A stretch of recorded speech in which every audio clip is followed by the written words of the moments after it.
The risk calculators are terrible. Here's why cardiologists generally don't care for the risk calculators. There's two of them. There's the 10-year ASCVD risk calculator that we've been using for a very long time, and there's this new one called the Prevent calculator. Let's take a look at this new study that looked at 465 people in a row that came in with their first heart attack. Remember, these people had no heart attacks whatsoever before.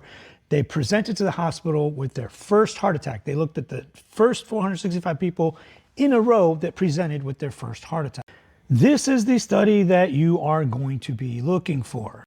And the methodology was super simple. They looked at 465 patients who were 65 years old or younger without known coronary artery disease, never had a heart attack or stroke before, and presented with their first actual real heart attack that required going to the cath lab and having stents put in. They looked at both the 10-year calculator, the old one, and the new Prevent calculator to see if they were designated as low risk, medium risk, or high risk.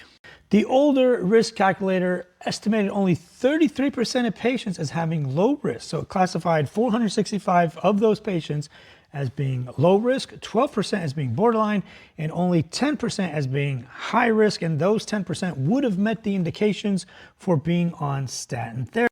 The Prevent risk calculator, which is this brand spanking new 30-year calculator, because we said, well, 10 years is too short, it's kind of misleading.